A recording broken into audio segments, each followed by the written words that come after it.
Gálatas capítulo 5, versículo del número 16, declara la Escritura: digo, pues, andad en el Espíritu y no satisfagáis los deseos de la carne.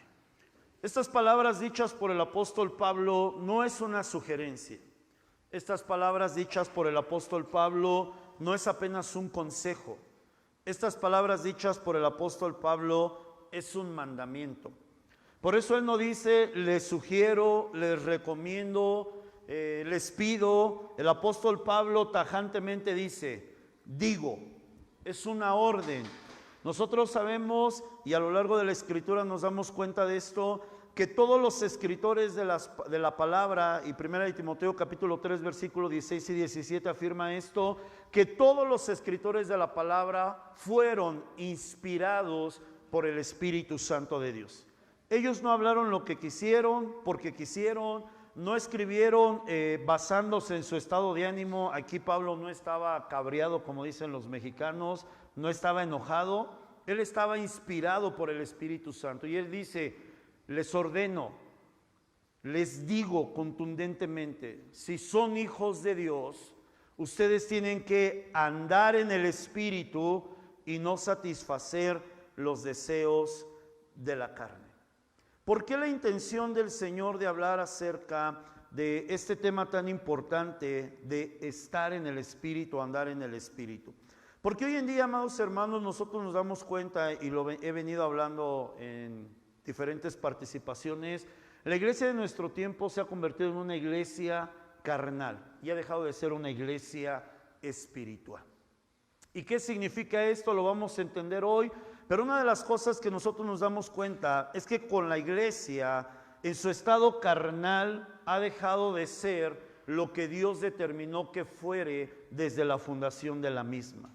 Una iglesia que camina en el Espíritu es una iglesia que no solamente cumple con liturgías cristianas o prácticas cristianas, sino que cumple con el propósito para el cual fue creada. Esa es la importancia de andar en el Espíritu. En esta serie vamos a hablar acerca de la importancia de vivir el Evangelio en el Espíritu y no en la carne, ya que la vida cristiana en el Espíritu es la manera correcta de vivir.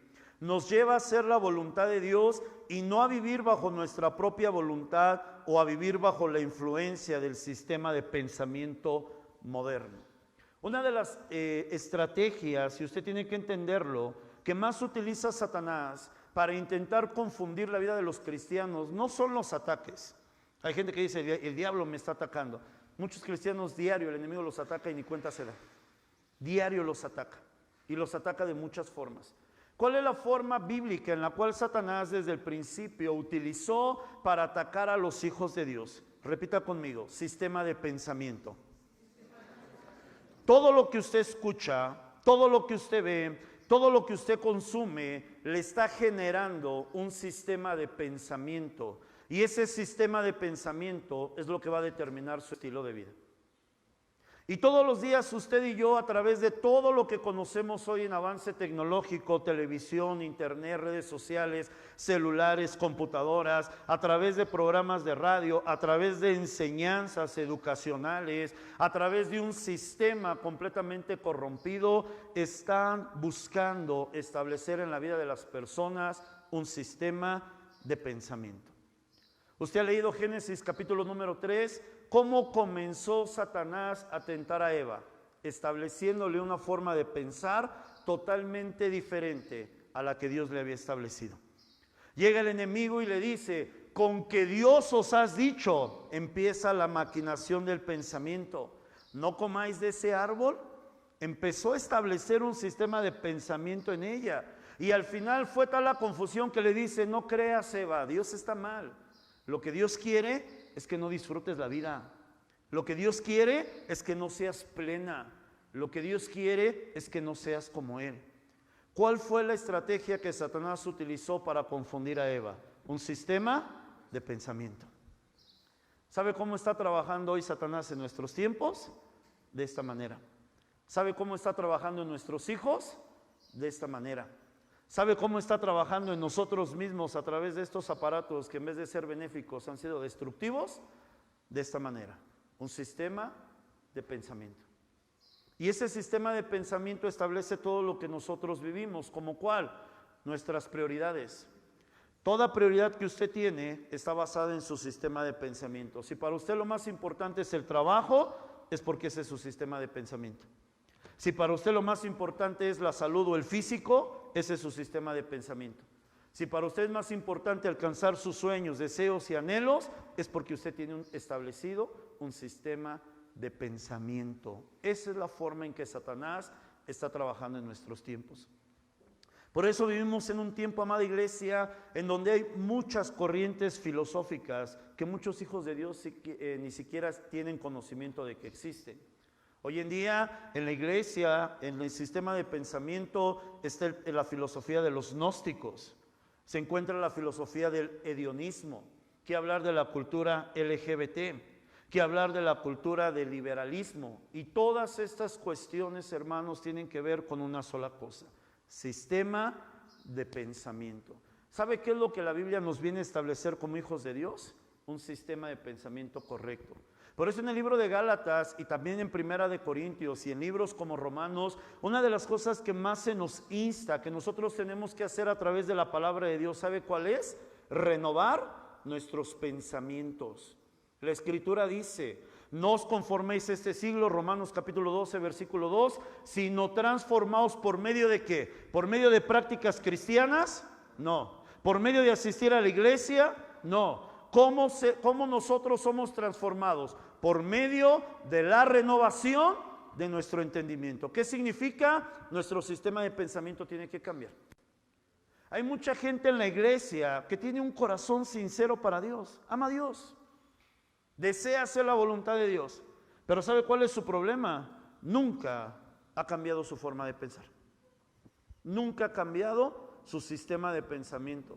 E inclusive déjeme decirle más, y esta serie le va a confrontar, porque es una serie que nos confronta con nuestra realidad. ¿Cuántos de los que estamos hoy en día en Cristo seguimos viviendo la vida como nos enseñaron nuestros padres, como nos enseñaron nuestros abuelos? No, es que esa es mi herencia. Hermano, usted es hijo de Dios, usted ya no es hijo del hombre. Y usted nunca ha renovado su sistema de pensamiento. Y esa es una de las cosas que más puede dañar la vida de una persona espiritual, y ahorita se lo voy a ejemplificar de una forma práctica. Es una realidad que en los tiempos contemporáneos que estamos viviendo, la iglesia se ha visto fuertemente influenciada por el sistema de pensamiento moderno. Esto es muy visible cuando como iglesia usted y yo estamos más preocupados y estamos más ocupados por las cosas naturales que por las cosas espirituales. Si yo le preguntara y usted hiciera un análisis personal de su vida, ¿cuánto tiempo invierte en las cosas espirituales comparado con el tiempo que invierte en las cosas naturales? ¿A dónde se iría la balanza?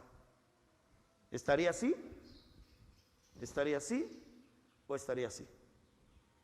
Y sabe, iglesia, eso es algo que nos tiene que preocupar. Esto no significa, y ahorita lo vamos a hablar, que usted tiene que estar todos los días o todas las horas de rodilla orando. Eso tiene que ver con el sistema de pensamiento. Usted puede llevar una vida normal, pero una vida totalmente espiritual, porque no significa dejar de hacer cosas o cambiar lo que estamos haciendo. Significa entender por qué estamos haciendo lo que estamos haciendo. Esa es la importancia de vivir una vida espiritual. A comienzos de este año 2023, si usted no lo sabe y todavía vive espantado, hoy le voy a quitar una carga de sus hombros, se declaró la culminación de COVID como pandemia.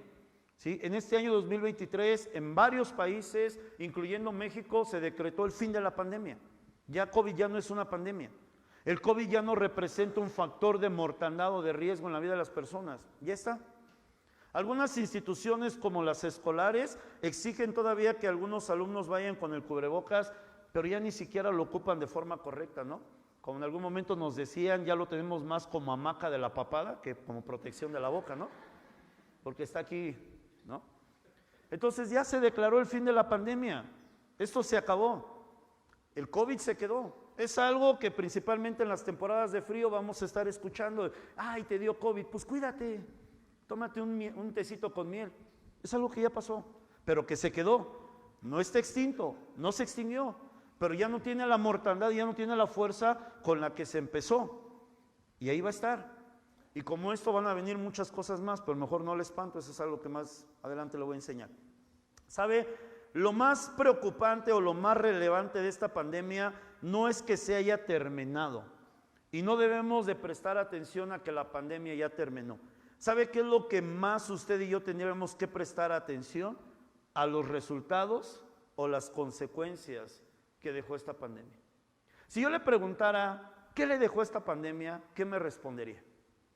Porque sabe, déjeme decirle con todo mi amor y mi respeto, pero hay muchos que en esta pandemia dijeron, ahora sí, Señor, contigo hasta la muerte. Y les pasó el susto y se les acabó. Hay muchos que antes de esta pandemia dijeron, mi corazón con el Señor. Vino esta pandemia y se poncharon, se enfriaron. ¿Y por qué no decirlo? También hay otros que en esta pandemia crecieron en la presencia del Señor de una forma increíble, porque entendieron el propósito de esta pandemia. Entonces, lo más importante de la pandemia, porque esto tiene que ver con un sistema de pensamiento, usted ni se dio cuenta, pero en medio de esta pandemia le establecieron un sistema de pensamiento y usted ni siquiera se dio cuenta, ni siquiera lo pensó, ni siquiera lo meditó. Se comió y absorbió todo lo que le ofrecieron. Y entonces ahí están los resultados que hoy vivimos. Eso es lo más relevante de la pandemia. Al inicio de esta pandemia, una tarde, una noche que estaba orando delante de la presencia de Dios, el Señor me revelaba lo que se movía espiritualmente detrás de esta pandemia. Y yo le dije que detrás de este virus, algunos a lo mejor se acuerdan, algunos que a lo mejor ni siquiera se conectaron ni supieron, pero yo le decía que detrás de esta pandemia, detrás de este virus había un espíritu, y este espíritu era un espíritu de confusión. ¿Y por qué era un espíritu de confusión? Porque este virus, cuando entraba en el cuerpo humano, el cuerpo no lo detectaba. El cuerpo humano lo tomaba como si fuera una célula buena, una parte importante del cuerpo. Y cuando el cuerpo se daba cuenta que el virus era incorrecto, después de que el virus ya se había esparcido y ya había hecho daño en la salud de las personas. O sea, confundía nuestro propio sistema de defensa natural que nosotros tenemos como personas. Por eso es un espíritu de confusión. Y a lo largo de esta pandemia, este espíritu actuó en la vida de las personas, incluyendo muchos cristianos. Y el resultado de esta pandemia, yo le voy a decir cuál es.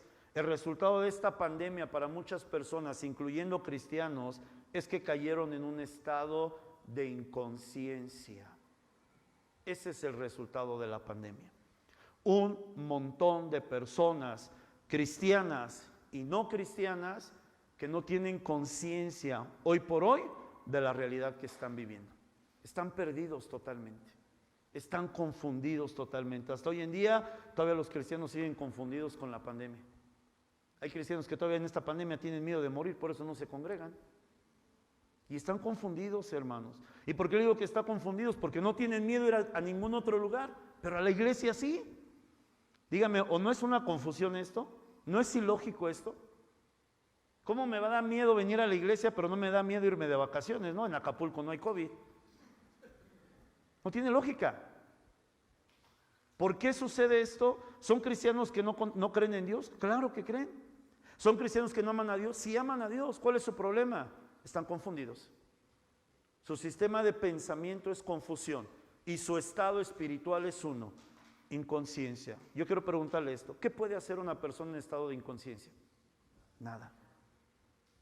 Por eso hay tantos cristianos infructíferos en la casa del Señor. No pueden hacer nada. ¿Y sabe por qué no pueden hacer nada? Porque son inconscientes. Usted puede conocer o puede ver cristianos que están en una situación terrible, en una situación mala, y le preguntas, ¿cómo estás? Bien. Algo no me cuadra. ¿Usted conoce cristianos que se van de la iglesia por nada? ¿Por nada? O sea, no tienen una razón real para decir, yo me voy por esto. Sencillamente se van porque de repente les vino el pensamiento y se fueron. ¿Sabe por qué se fueron? Porque es gente confundida. Es gente que está confundida. ¿Y sabe por qué están confundidas? Porque están en un estado de inconsciencia. Pregúntale a su vecino, ¿estás consciente? Sí, porque respiro. El que está inconsciente también respira, ¿eh? Estado de inconsciencia. ¿Qué sucede cuando una persona está inconsciente en lo natural? En primer lugar, una persona inconsciente pierde el conocimiento. Pierde el conocimiento. Eso es lo primero que sucede con una persona que ya no está consciente, una persona inconsciente, pierde el conocimiento. ¿Qué sucede en lo espiritual cuando una persona está inconsciente espiritualmente? Ya no tiene conocimiento. Adiós, la iglesia, orar, ya no tiene conocimiento. Hermano, ¿usted está consciente de quién es Dios? ¿Está consciente de esto realmente? Ahora yo le voy a decir algo. Nuestras acciones demuestran si estamos conscientes o no. No el que estemos. Como los perritos, ¿no? De los sesos de los coches, ¿no? Nuestras acciones demuestran si realmente estamos conscientes o no estamos conscientes de quién es Dios. No, pastor, yo oro todos los días. Usted puede orar todos los días y no estar consciente de quién es Dios. Y ahorita se lo voy a demostrar. No, pastor, yo no dejo de venir a la iglesia. Usted puede venir a la iglesia y no estar consciente de quién es Dios. Ahora ahí le va una más grande. No, pastor, yo sirvo en la iglesia. Usted puede servir y aún así no saber quién es Dios. Este es el estado de inconsciencia, no tener conocimiento. Tenemos un real conocimiento de quién es Dios, hermanos. Y saben, no es decir, es el creador de todas las cosas. ¿Usted está consciente de que Dios merece lo mejor de usted? Y yo le digo las acciones. Cuando usted está consciente de que Dios merece lo mejor de usted, ¿sabe qué es lo que usted le va a dar? Lo mejor, no lo que le sobra. Esto es conocimiento. No es conocimiento intelectual, es conocimiento práctico, es vida. Si yo sé que Dios se merece lo mejor, lo menos que le puedo dar a Dios es lo mejor. No lo que me sobra. No cuando tenga tiempo, no cuando no tenga problemas. Le doy a Dios lo mejor. Esto es tener conocimiento. La iglesia está inconsciente acerca de Dios. Ha perdido el conocimiento acerca de Dios y por eso le da a Dios lo que quiere, lo que puede. Segunda cosa que sucede con una persona en lo natural cuando pierde el conocimiento, pierde la capacidad de percibir y darse cuenta de lo que le rodea o lo que está aconteciendo. ¿Usted sabe que Dios está actuando? ¿Usted sabe que Dios está moviéndose de una forma increíble en este tiempo? No solamente en la iglesia, fuera de la iglesia, Dios lo está haciendo. Dios está tocando vidas, está cambiando personas, está transformando corazones. Ay, pastor, yo vengo a la iglesia y no siento nada. Porque está inconsciente. Porque no tiene conciencia. Dios está actuando. A lo largo de la historia, Dios nunca deja de actuar. Aun cuando en la historia, en la época más gris, más oscura de la historia de la iglesia, que los historiadores dicen que se pensaba que la iglesia estaba a punto de extinguirse, mucha gente estaba siendo salva. Al ver esos hombres que se escondían en las catacumbas, que se escondían en los túneles para ocultar a Dios, aún ahí la gente se estaba convirtiendo a Cristo. ¿Sabe por qué? Porque Dios nunca deja de obrar. Dios no depende de la iglesia, Dios es Dios. Y Dios puede hacer que 20 personas allá afuera en el parque se conviertan sin necesidad de que nadie les predique, porque Él es soberano. ¿Usted está consciente de que Dios está actuando? ¿O usted sigue diciendo, no, yo vengo a la iglesia y Dios no me toca, Dios no me habla, Dios no me sana, Dios no me escucha? Si esa es su realidad, amada iglesia, usted está inconsciente. No tiene conciencia acerca de lo que está pasando en ese entorno. Se dice en relación con su entendimiento que una persona es inconsciente cuando actúa, escúcheme bien, de forma irreflexiva e imprudente, no midiendo las consecuencias de sus actos ni el riesgo que esto conlleva. Cuando una persona está inconsciente, toma decisiones o hace cosas y no piensa en los resultados, o sea, dice, total, ¿no? Es como aquel que tiene la tarjeta de crédito y dice, pues quémate todo el crédito, a ver qué pasa, ¿no? Y al rato ya no tiene ni para pagar y le están buscando, ¿no? Para que pague. Eso es estar en inconsciencia. Hermano, ¿qué pasaría si Jesús viniera hoy? ¿Usted sigue consciente de esto? Si Jesús hoy viniera, ¿usted se quedaría o usted se iría con el Señor? ¿Está consciente de esto? Porque esto no es un juego, iglesia. El Señor viene. Y hoy más que nunca Jesús viene ya. Si hoy Cristo viniera, ¿cuántos de los que estamos aquí pudiéramos decir con toda seguridad, Señor, yo estoy listo, yo me voy contigo? ¿Y cuántos a lo mejor, porque así lo dice la Escritura, que el Señor vendrá como ladrón en la noche, en que muchos ni cuenta se darán? ¿Cuántos ni siquiera, porque déjeme decirle que, y los que están en el CES ya lo van a estudiar cuando estudiemos escatología, muchos cristianos ni cuenta se van a dar de que Cristo vino. ¿Se da cuenta usted que ha sido a venir los domingos y esos domingos de cada año, porque ni siquiera es cada domingo continuo? El Señor viene el lunes y hasta el próximo domingo que usted venga a la iglesia y se dé cuenta que ya no hay muchos de sus hermanos, es que usted se va a enterar de que Jesús ya vino. Antes ni siquiera se dio cuenta, usted va a seguir con su vida normal. Esto va a pasar con muchos cristianos. No estoy diciendo que Jesús venga el lunes, no vayan a postear en Facebook y en eso. No estoy diciendo eso. Lo que estoy diciendo es que muchos cristianos ni siquiera se van a dar cuenta de cuando el Señor venga. Van a ser como esas vírgenes imprudentes. ¿Ha leído esto? Mateo capítulo 25. Que ya van a querer reaccionar cuando el Señor ya vino. Por eso la Escritura, se cerró la puerta y ya no hay más. ¿Está consciente, iglesia, de que su Señor viene? Y si usted está consciente, ¿se ha preparado para eso? ¿O sigue diciendo, no, espérame, pastor, es que yo todavía quiero casarme, yo todavía quiero tener mi casa, yo todavía quiero ver a mis hijos, mis nietos? ¿Está consciente, iglesia? Porque esto es vivir en el Espíritu. Esto significa vivir en el Espíritu. ¿Usted está consciente de lo que realmente sus hijos necesitan? ¿Sabe? Una de las cosas que la iglesia no se ha dado cuenta es que este sistema de pensamiento está tocando a nuestros hijos. Usted puede orar mucho, pero si usted no les enseña la palabra de Dios, sus oraciones no sirven de nada. Porque para poder contrarrestar el sistema de pensamiento del mundo, hay que establecer en nuestros hijos el sistema de pensamiento de Dios. No es la oración, es el conocimiento. Y déjeme decirle más, muchos de nosotros pensamos que porque nuestros hijos vienen a la iglesia, ya están. ¿Sabe cuántos niños he visto que han crecido en la iglesia y cuando llegan a una edad de jóvenes, de adolescentes, se van de la casa de Dios? ¿Y sabe por qué se van? Porque nunca sus padres se preocuparon por establecerles un sistema de pensamiento correcto. Viene a la iglesia, pues ya con eso, no se engañe, no es suficiente. Si no enseñamos la palabra de Dios a nuestros hijos, si no les establecemos un sistema de pensamiento correcto, el mundo todos los días, en las escuelas, en el internet, cuando salen a la calle, ellos se van a encargar de establecer un sistema de pensamiento. Hay enseñanzas que están solamente diseñadas para el CCA, pero yo compartí algo que los que van a pasar de semestre conmigo, en mi grupo, van a estudiar en la materia de apologética.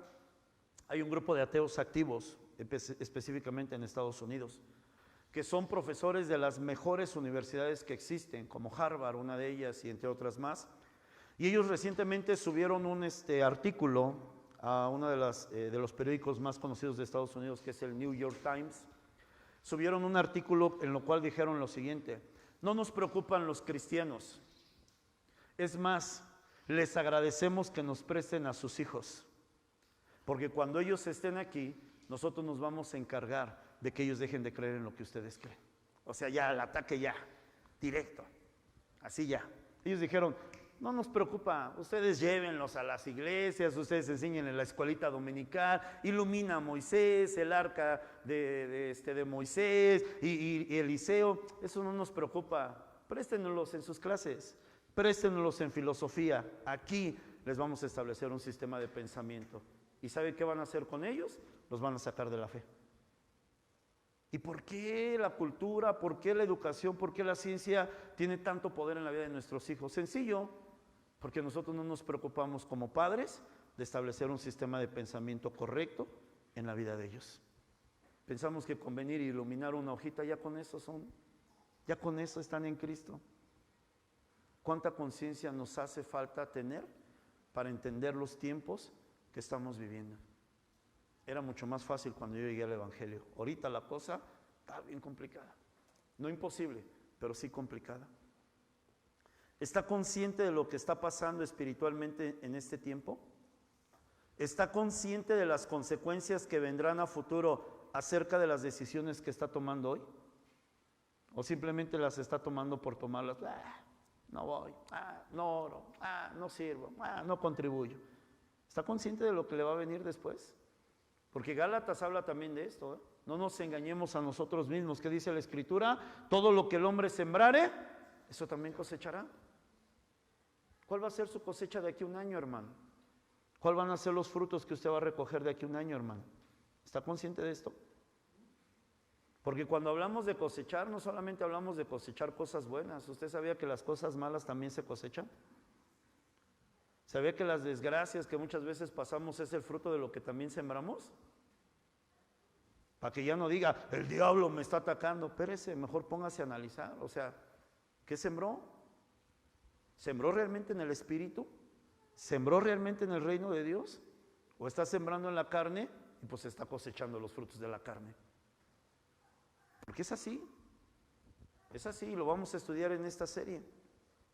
Estadísticas recientes muestran, esto es solo la introducción, estadísticas recientes muestran, y aquí es la condición de la iglesia de nuestros tiempos, que 9, escúcheme bien, 9 de cada 10 cristianos que existen en este tiempo ya no comparten acerca de su fe. O sea, dicen, sí, somos de Cristo y qué padre, venimos a la iglesia, aplaudimos, alabamos, pero fuera de estas paredes ya no hablan de Cristo. ¿Usted de qué estadística es? ¿Del 9% que no predica o del 1% que todavía comparte acerca de su fe? Y esto muestra la condición carnal de la iglesia. Si no hablamos de Cristo a otras personas, algo no está bien en nuestra vida. ¿Cuántos de nosotros podemos hablar acerca del nacimiento de nuestros hijos, no? Y cuando nos preguntan, ay, ¿cómo fue el nacimiento de tus hijos? No, nos soltamos y nos desplayamos, porque es algo maravilloso. A mí no se me olvidan los nacimientos de mis hijas, cada una de ellas fue diferente. Y los tengo bien claro en mi memoria y se los puedo decir con lujo de detalles cómo fue, porque fue algo maravilloso. Yo le pregunto, ¿el que conociera a Cristo no fue algo maravilloso en su vida? Y si lo fue, ¿por qué se lo calla?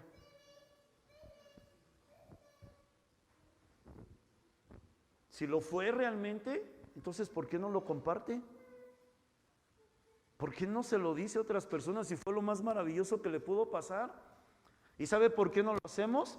Porque no estamos conscientes de la necesidad que hay en nuestro entorno. 9 de cada 10 cristianos ya no comparten acerca de su fe. ¿Cuándo fue la última vez que usted habló de Cristo? ¿O cuándo fue la última vez que ganó a alguien para Cristo? Pastor, ya ni me acuerdo. Ese es el estado de inconsciencia de la iglesia. Estadísticas muestran que cada vez menos personas en verdad, y afirmo este punto, en verdad, desean servir en la obra de Dios. Muchos ya no quieren servir. ¿Para qué perder el tiempo ahí? No, el pastor es bien exigente, nos quiere todo el día ahí. ¿Para qué? No, tenemos tantas cosas que hacer, tenemos tanto trabajo, tenemos tantos sueños, anhelos, tengo que estudiar, tengo que mis exámenes. ¿Para qué servir en la iglesia? La gente ya no quiere servir. Pero servir, lo que se llama servir, no, porque decimos, ¿quién quiere servir? Mucho levanta la mano. ¿Ok? ¿Quieres servir? Tienes que hacer esto, tienes que venir a orar, tienes que ayunar, tienes que tomar esto. No, espérate, pastor, yo pensé que nomás tenía que venir los domingos. Ya no quieren servir. ¿Y saben por qué no quieren servir? Porque son carnales. Ay, pastor, gracias a Dios nosotros servimos. Mis hermanos, mis amados, con todo mi amor se lo digo. Estadísticas muestran también que muchos de los que hoy en día sirven en la iglesia lo hacen bajo sus propios términos. ¿Qué significa esto? No, pastor, yo voy cuando pueda, Yo voy cuando pueda porque tengo tantas cosas que hacer. Ay, pastor, es que se me derramó la leche en el horno, por eso ya no voy a ir a la oración.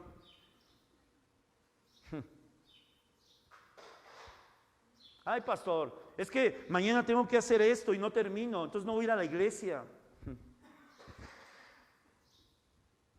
¿Sabe lo que significa en el contexto original servir a Dios? Es disponer el todo de nosotros a la voluntad de Dios. Entonces Dios dice, tienes que ir, no importa lo que tengas que dejar, yo tengo que estar ahí. Esa es la realidad de la iglesia en nuestros tiempos. Muchos de los que servimos decimos cuándo, decimos cómo y decimos qué. Y si no está de acuerdo a lo que nosotros queremos, pues nos enojamos y hacemos berrinche y algunos dicen, pues si quiere, pastor, si yo ya no sirvo. Porque aún los que servimos en la casa de Dios ya no tenemos conciencia de lo que significa servir a Dios. Porque pensamos que servir a Dios es solo culto de domingo. Entre semana no hay servidores para Dios, porque solo son servidores de domingo. Estado de inconsciencia. Usted fue llamado para servir a Dios, no un domingo. Usted fue llamado para servir a Dios todos los días de su vida, no un solo día. Dentro de las mayores excusas que existen para no servir es, no tengo tiempo, mi trabajo, la escuela, o no es mi tiempo. No es mi tiempo para servir. ¿Cuándo va a ser el tiempo? ¿Cuando tengan 80 años?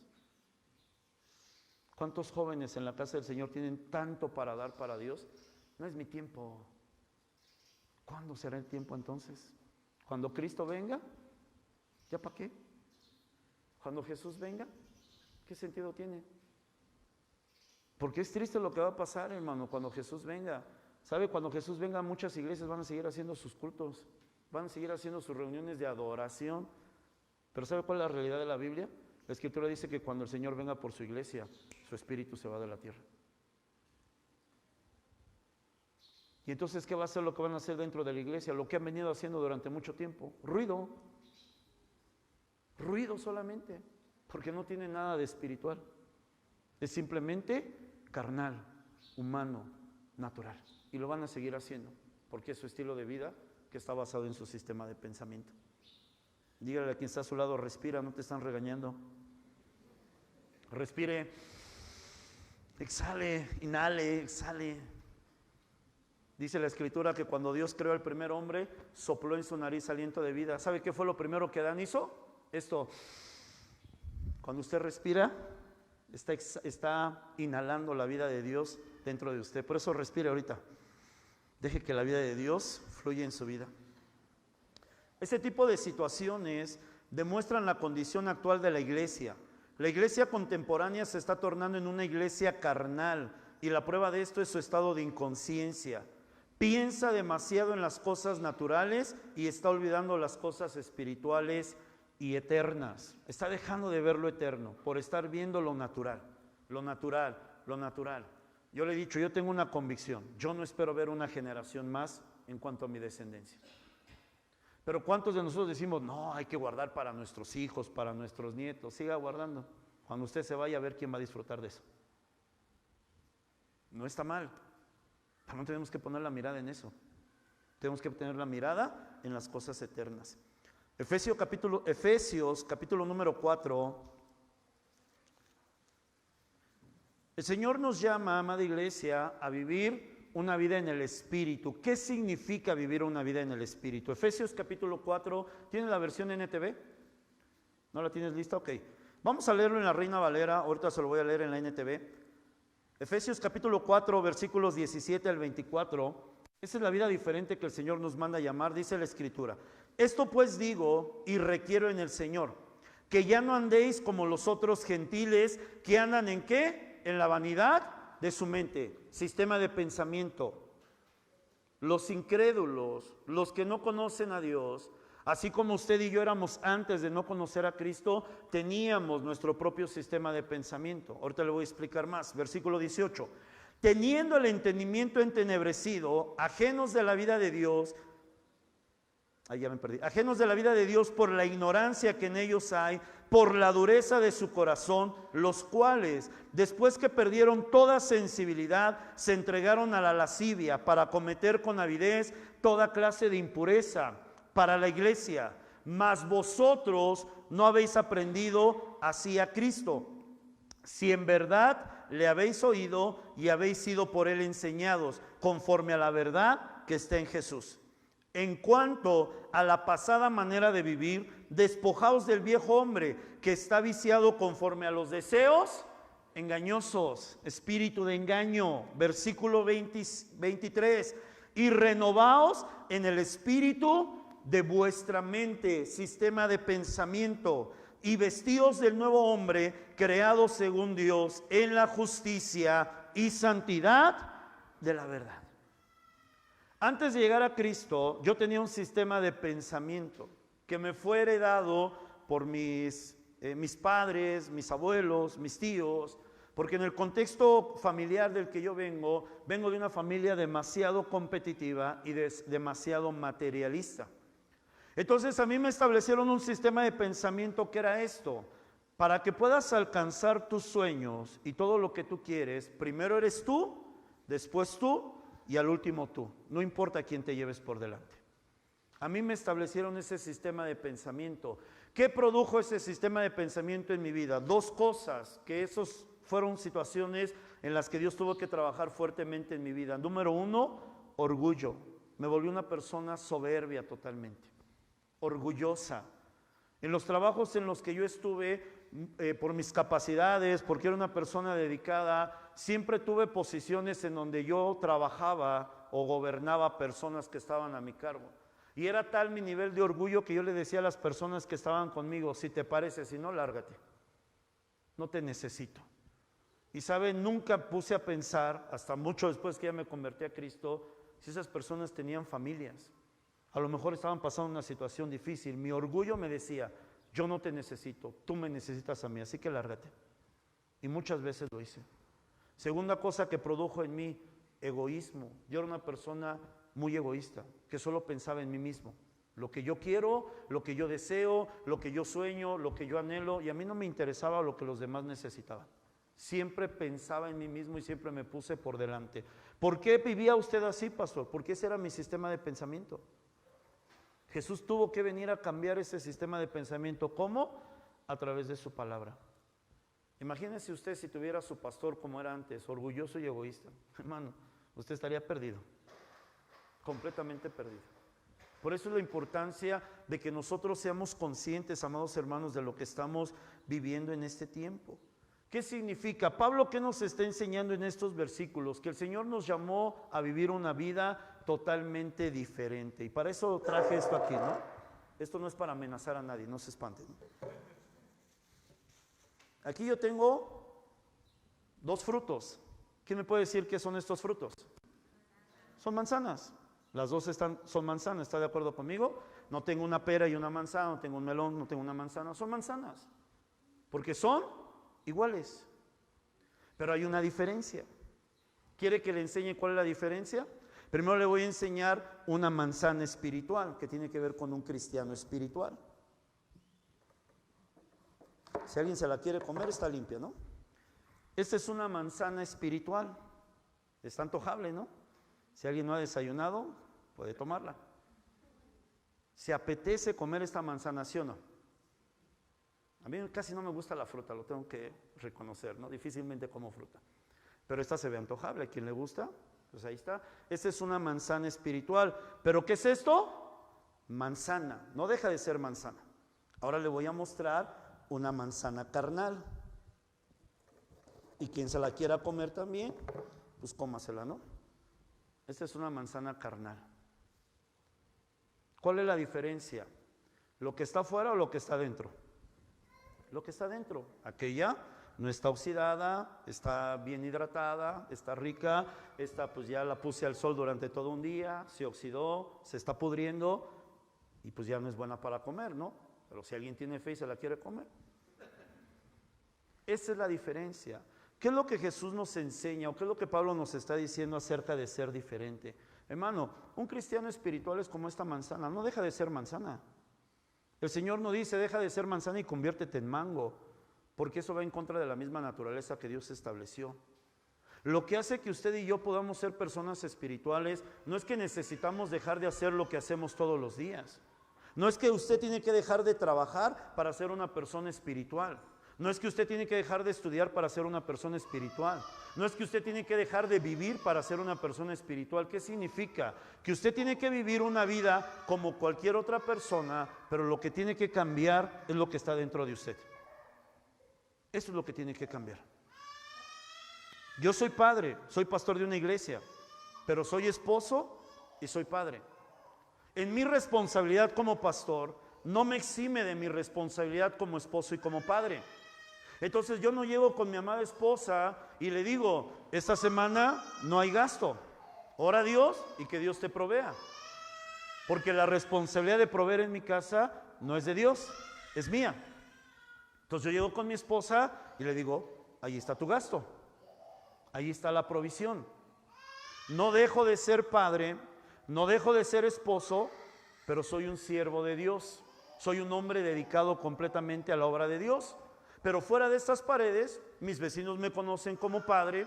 Cada mañana que llevo a mi hija a su escuela, cada mañana que me ven salir con mi hija para llevarla a la institución educativa, y me ven como esposo, cada vez que salgo al lado de mi amada esposa, cada vez que vamos a comprar algo, cada vez que tenemos un tiempo como matrimonio, y ellos se dan cuenta que soy una persona igual que ellos. ¿Cuál es la diferencia? La diferencia radica en lo que está dentro de mí, no en lo que está fuera de mí. No dejo de ser hombre, no dejo de ser padre, no dejo de ser esposo, pero lo que está dentro de mí es lo que ha cambiado. ¿Cómo darnos cuenta de eso, pastor? Bien, yo trato a mi esposa con respeto y dignidad porque es una hija de Dios, no porque me conviene tenerla contenta para no tener problemas. Porque hay esposos que tratan bien a sus esposas para evitar broncas, pero eso es incorrecto. Usted tiene que tratar bien a su esposa porque su esposa merece dignidad y respeto. ¿Cómo trato o cómo demuestro que soy diferente dentro de mí con mis hijas? Cuando no solamente me preocupo por exigirles que hagan cosas, sino me ocupo de ayudarles para que ellas puedan hacer lo mejor en lo que ellas están llamadas a hacer. Una de las cosas en que lo demuestro es que yo digo, mi hija, vete en transporte, ¿no? Que te estás despertando temprano, vete tú a la escuela, es tu problema. Como padre, y no es porque diga, ay, es que tengo miedo a lo que le vaya a pasar, no tengo ningún miedo. Yo sé que mis hijas están en Cristo y el Señor siempre está a su lado. Pero una de las formas en que yo demuestro que soy diferente es que digo, todos los días hago un esfuerzo por levantarme temprano para llevar a mi hija a su institución educativa y que ella sepa que su padre está a su lado. Eso es lo que me hace diferente. Pero no dejo de ser hombre. No me he convertido en chango, no me he convertido en superhéroe ni en vengador. Soy un hombre común. ¿Cuál es la diferencia? Lo que ha cambiado es lo que está dentro de mí. Esta es la transformación que Dios quiere que nosotros tengamos, amada iglesia. Esta es la transformación que las Escrituras hablan, que nosotros debemos de tener. Ahora, es imposible, mis amados hermanos, que nosotros podamos tener un cambio de vida si primero no cambiamos nuestro sistema de pensamiento. Si primero no permitimos que la palabra de Dios venga a cambiar lo que está aquí en nuestra mente, para que nosotros podamos vivir una vida realmente en la voluntad de Dios. Usted se espantaría si yo le diera otra estadística, pero no la voy a hablar ahorita. ¿Sabe cuánta gente viene a la iglesia, pero sigue dentro de sí mismo, dentro de su mente y dentro de su corazón, viviendo en el sistema católico romano? Hay mucha gente que viene a la iglesia y es religiosa, que viene y se da golpes de pecho por mi culpa, y piensa que por venir a la iglesia ya está. Y sabe, no, el evangelio no se trata de eso. Usted no viene a la iglesia a eximir sus culpas, usted viene a la iglesia a recibir un sistema de pensamiento. Cada vez que usted viene a la iglesia, Dios está renovando su mente. Por eso el cristiano que no se congrega está mal, está inconsciente, no entiende, ha perdido la conciencia de Dios. Ahora ahí le va otra de las características de cuando una persona empieza a convertirse en una persona carnal. No, pastor, yo ya fui todo un año a la iglesia, me voy a dar unas vacaciones de una semana, ¿no? Y no voy a ir, aunque se enoje el pastor. Yo le pregunto esto, ¿lo hace usted en su trabajo? Le dice usted a su jefe, no, jefe, yo todo el año pasado no falté, yo no voy a venir esta semana, pero me pagas. ¿Y por qué con Dios sí? Ay, no, pastor, no. Me merezco unas vacaciones, me merezco un descanso. Está usted inconsciente, no tiene conciencia.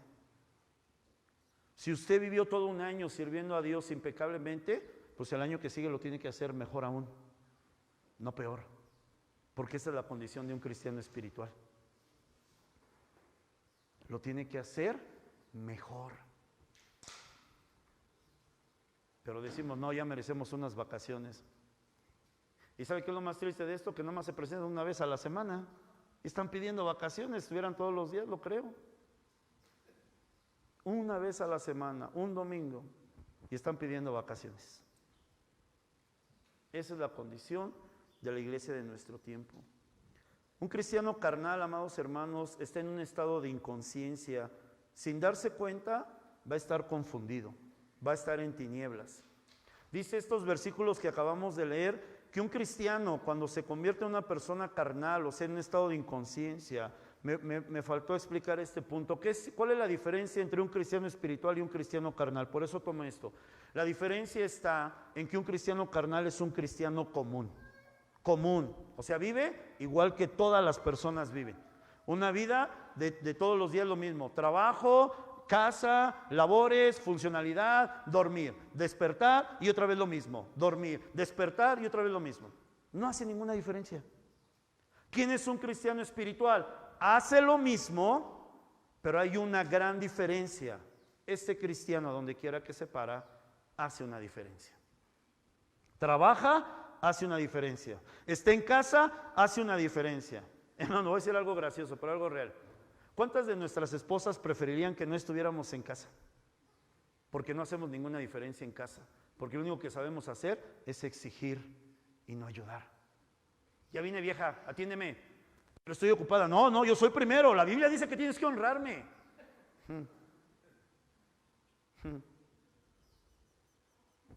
No hace ninguna diferencia. Estudia, gloria a Dios, pero hace una diferencia. Sale a la calle, gloria a Dios, pero hace una diferencia. Esto es ser un cristiano espiritual. No venir a la iglesia. No deje de venir por amor a Dios, ¿no? Pero venir a la iglesia no le hace espiritual. Lo que le hace espiritual es hacer una diferencia en todo lugar a donde usted vaya. Esto es ser un cristiano espiritual.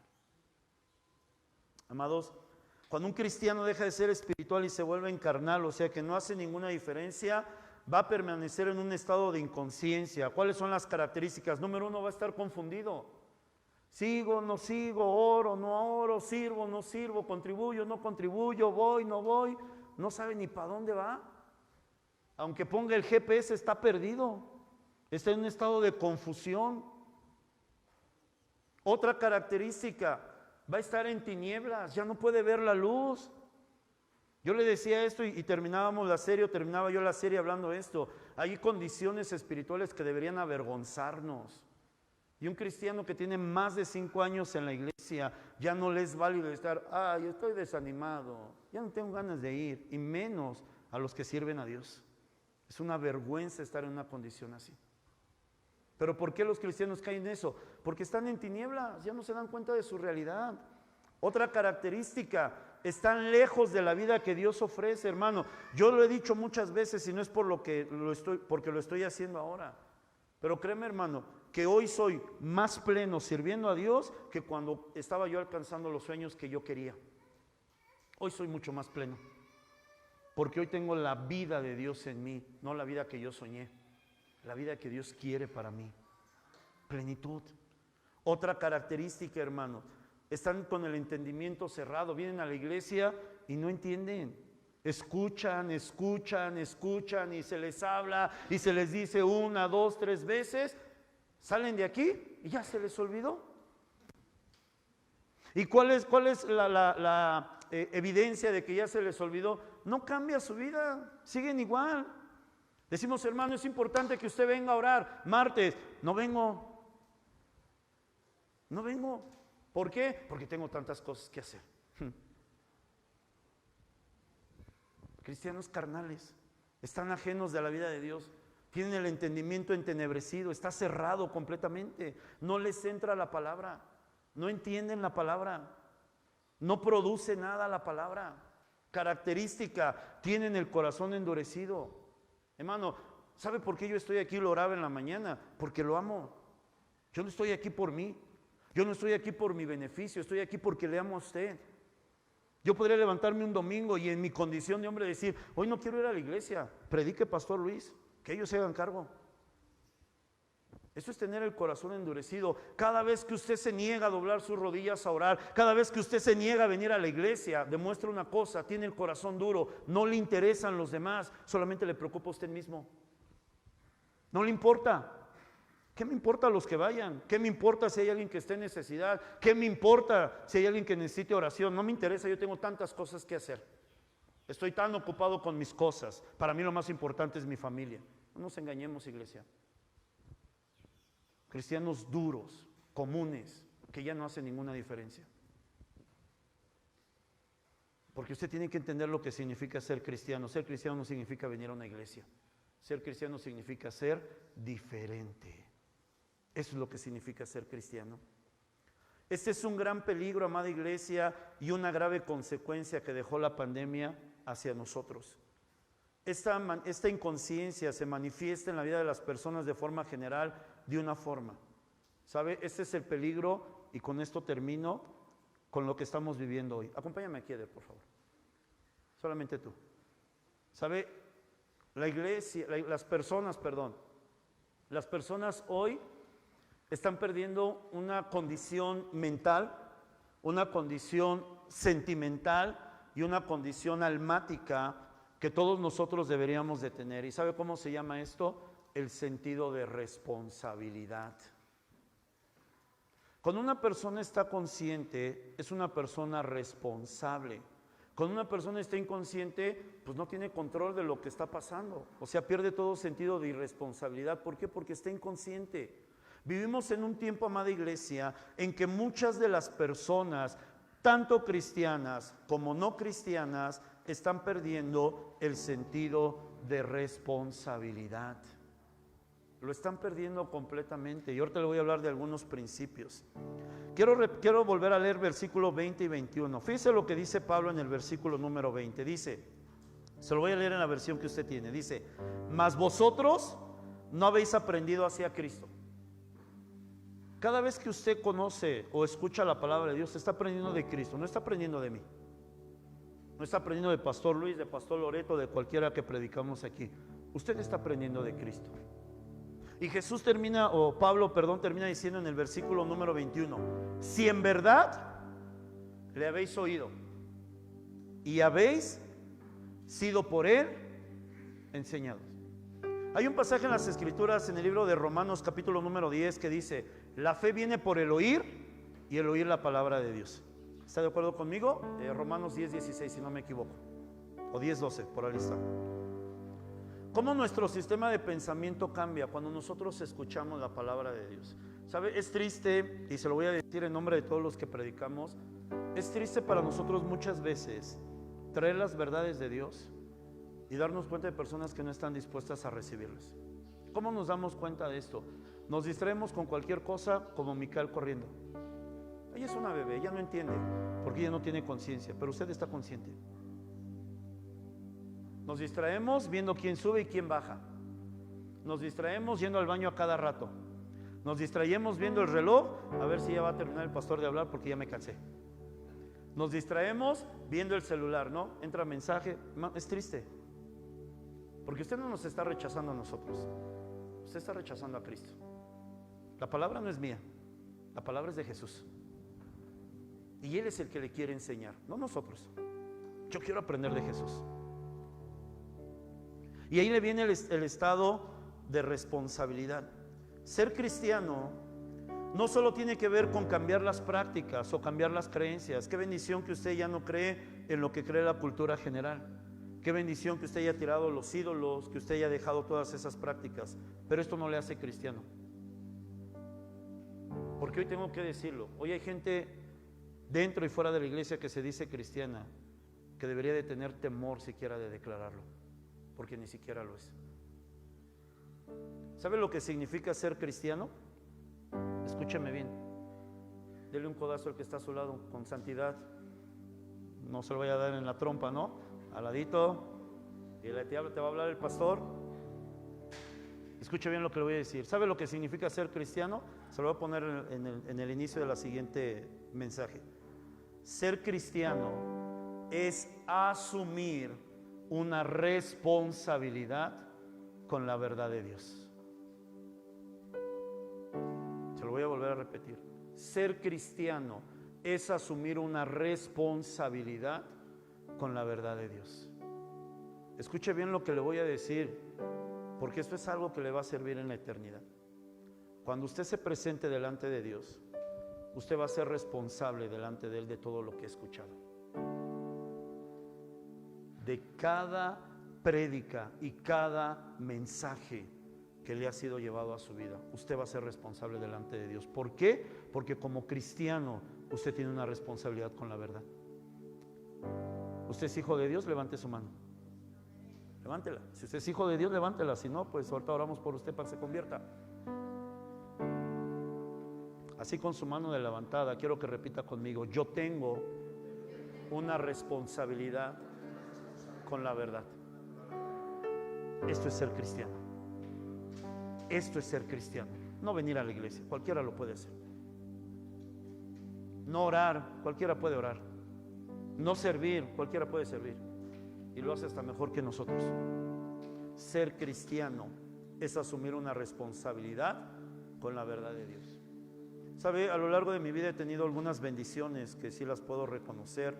Una de esas bendiciones, amada iglesia, es que a mí sí me enseñaron a manejar. A mí no me enseñaron a mover un carro, a mí me enseñaron a manejar. Y sabe, un buen maestro, por si usted está enseñando a alguien, usted primero tiene que enseñar esto, porque esto es lo que ya nos enseña hoy en día. Hoy se dice, echa a andar el coche y aprende a mover la palanca y ya la armaste. O aprende cuáles son los pedales, ¿no? Los que son estándar, embrague o clutch, freno y acelerador. Y los que son automáticos, freno y acelerador. Eso no es manejar. Una de las primeras cosas que a mí me enseñaron, y es un principio del manejo, es esta. Escuche bien lo que le voy a hablar si usted maneja. El principio de responsabilidad al manejar. Usted es responsable de cuidar su integridad personal. ¿Usted qué maneja? Usted es responsable de la integridad personal de sus acompañantes, si lleva a su familia. Pero ahí le va. Usted es responsable de la integridad de los demás automovilistas. Esto es aprender a manejar. Yo cuando manejo no tengo una responsabilidad solo conmigo y con mi familia. Yo cuido inclusive de las personas que van a mi lado. Yo cuido de los automovilistas que van a mi lado. ¿Por qué? Porque es mi responsabilidad. Yo le decía a mi hermanita Remedios esta semana, a mí me causa, hermanos, preocupación los motociclistas de nuestro tiempo. Yo espero que usted maneja motos no sea así. Es gente tan inconsciente que ya no le importa si se mete, si se avienta, ya no le interesa meterse entre los carros. En la mañana estaba viendo las noticias con mi esposa y decía una estadística que en este primer semestre hubo más de 20 y tantos mil, casi 30,000 accidentes automovilísticos, de los cuales el 80% fueron motociclistas. ¿Y sabe por qué? Porque ya los motociclistas ya agarra la moto y dale, y te metes y llegas temprano. Son inconscientes. Ya ni su propia vida les interesa. Ya no les preocupa. Hermano, si usted maneja un vehículo, sea de 2 llantas o sea de 4 llantas, usted es responsable de su vida. Usted es responsable de los que van con usted y usted es responsable de los demás. ¿Sabe? Está comprobado que muchos de los accidentes que ocurren automovilísticos son provocados. En la realidad no son accidentes, es por consecuencia de la imprudencia de las personas. Ahí está el sentido de la responsabilidad, para que usted entienda que mover un coche no nomás es agarrarlo y manejar. Usted tiene una responsabilidad con la gente que está a su lado y usted tiene que cuidar a la gente que está a su lado. Ejemplo, ¿cómo cuidamos? Usted tiene que aprender a medir la velocidad de los carros. ¿Cuánta gente, en verdad, viene un coche a alta velocidad, 80, 90 kilómetros por hora y van a 20 y se le meten? Esto es irresponsabilidad. Si va rápido, déjalo que pase y después te pasas tú. Ay, que se pare. No, hermano, usted está mal. Usted tiene que entender los principios de manejo. Ahorita ya no se da, pero yo me acuerdo que de una época en los coches, inclusive en los retrovisores tenía esta leyenda: los objetos están más cerca de lo que parecen. Ahorita ya no lo ponen, pero antes lo ponían. ¿Por qué lo ponían? Porque la gente no entiende. No entiende y trabaja bajo este sistema de pensamiento. Primero yo, que se frene, yo llevo prisa, y van a 20 kilómetros por hora. Hermano, yo manejo rápido, pero sé manejar, y no lo digo por arrogancia, lo digo porque me enseñaron bien. A mí me enseñaron manejo ofensivo, defensivo. Yo sé cuál es el centro de gravedad de un carro. Muchos que manejan ni siquiera saben eso. Todos los coches tienen un centro de gravedad. ¿Usted ha visto coches que se han desviado, se han volteado en ciertas curvas? ¿Sabe por qué pasa eso? Porque mueven el centro de gravedad. Todo vehículo tiene un centro de gravedad. Dese cuenta que no nomás es agarrar un cochecito. Usted tiene que conocer el centro de gravedad de su carro. ¿Para qué? Para que ese centro de gravedad permanezca siempre en el centro, y entonces usted no sufre accidentes. Manejo defensivo. Cuando un coche le va a pegar, mi esposa y yo lo sabe, yo siempre cuando manejo yo voy atento a todo. No solamente veo el retrovisor cuando voy a rebasar, yo estoy atento a todo lo que pasa. Y cuando yo me doy cuenta que un coche está por pegarme, yo sé cómo colocar el coche para que no nos hagan menos daños a nosotros. Porque eso es manejo defensivo. Hay partes del carro que están preparadas y están capacitadas para recibir cierto nivel de impacto, y muchos no lo saben, solo saben mover carros. ¿Y sabe por qué? Porque no nos enseñan el primer principio del manejo. ¿Cuál es el primer principio de manejo? Usted tiene una responsabilidad. Principio de responsabilidad conyugal. Ahí le va. Pastor, es que ya no soy feliz en mi matrimonio. Principio de responsabilidad conyugal. Usted se casó para ser feliz a su cónyuge, no para ser feliz usted. ¿Esto le enseñaron cuando se casó? Creo que no. Si usted quiere tener un matrimonio bendecido, usted se casó para hacer feliz a su cónyuge. Su responsabilidad es que su cónyuge sea feliz, no es su propia felicidad. Principios de responsabilidad. Principio de salud, principio de paternidad. Ahí le va. Si usted se quiere ir porque dice esta palabra es dura, no le detengo. Principio de paternidad. Una persona, un hombre, una mujer que son bendecidos para tener hijos, no solamente es para decir, ya tengo descendencia. Cada hijo que el Señor nos entrega, tenemos como padres la responsabilidad de formarlos. Y esta es una formación integral, intelectualmente, emocionalmente, espiritualmente, físicamente, vocacionalmente, ministerialmente. Pastor, ¿no solamente se trataba de darles de comer? Pues no, hermano. Por eso yo le decía, a mí me da tanta tristeza hoy que los padres ya no tienen ningún gobierno en sus hijos. ¿Y sabe por qué no tienen gobierno y los niños hacen lo que quieren? Porque los padres no son responsables. Es su responsabilidad formarlo. Un hijo nunca va a saber lo que es incorrecto si usted no se lo dice. Si usted le deja hacer lo que se le dé su regalada gana, él dice, todo está bien, todo está bien.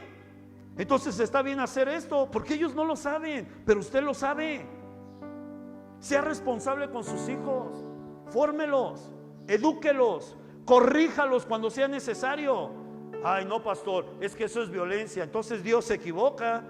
Dice la Escritura que el padre que ama a su hijo lo corrige. ¿Y con qué lo corrige? Con la vara. No dice con la palabra. Cuando sea necesario agarre la varita y dele dos, que le sienta, que sienta lo que es tener padre sobre de su vida. Esto es responsabilidad. Yo también tuve hijas pequeñas y cuando era necesario tuve que darle los correctivos necesarios en su momento. Y a mí no me interesaba si alguien me veía, porque esa es mi responsabilidad, no es suya. Son mis hijas, no son de ustedes. Principio de responsabilidad de salud. Cuando usted nació, ¿usted estaba bien? ¿O alguien nació aquí con diabetes? Yo creo que no. ¿Alguien nació con hipertensión? Yo creo que no. ¿Alguien nació con problemas intestinales o gastrointestinales? Yo creo que no. Todo eso es resultado de lo que usted ha hecho con su cuerpo. Principio de salud, ore. Señor, guárdame, Señor, cúbreme, pero cuide su salud usted mismo.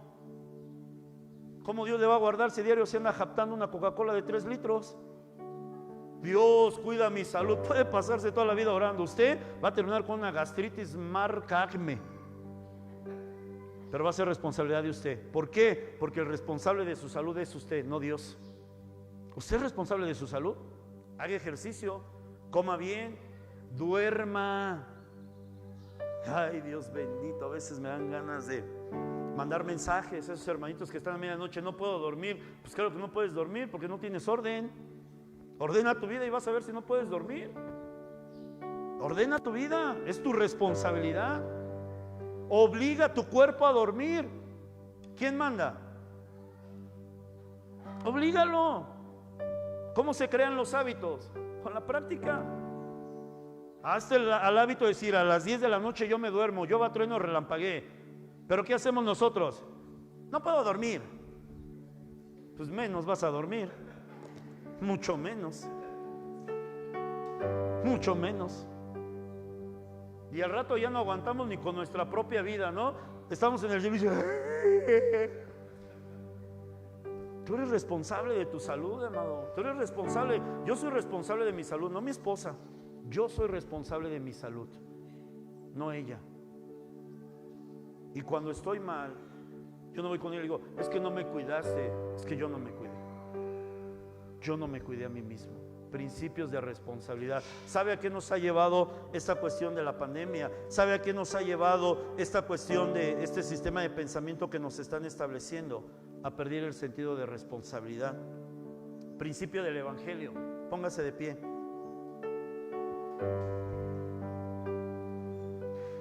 ¿Usted sabía que tiene una responsabilidad con el Evangelio? No, el Evangelio tiene una responsabilidad con usted. Usted tiene una responsabilidad con el Evangelio. ¿Cuál es el principio de responsabilidad del Evangelio? Mateo capítulo 5. El Señor nos dejó una instrucción y dijo: vosotros sois la luz del mundo. Vosotros sois la sal de esta tierra. Usted tiene una responsabilidad con el Evangelio. ¿Cuál es la responsabilidad del Evangelio? Usted tiene que hacer una diferencia en esta tierra. La sal hace una diferencia. La luz hace una diferencia. Usted tiene una responsabilidad con el Evangelio. Si usted ha dejado de ser luz y ha dejado de ser sal, usted tiene que empezar a hacerlo, porque usted está perdiendo su conciencia. Yo soy bien responsable, pastor, porque vengo el domingo a la iglesia. No, usted no es responsable,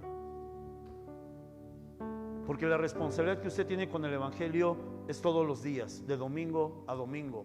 Todos los días usted tiene que ser luz y usted tiene que ser sal en esta tierra.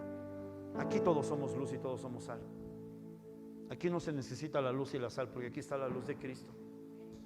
Allá afuera eso necesita la luz y se necesita la sal para hacer una diferencia.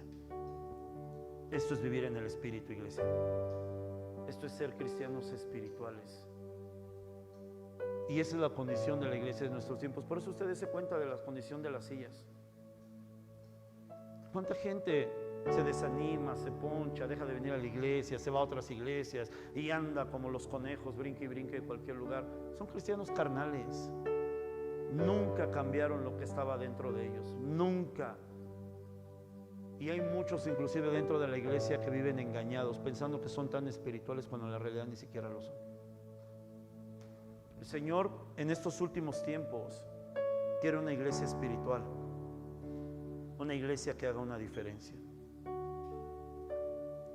una iglesia que verdaderamente viva en el Espíritu.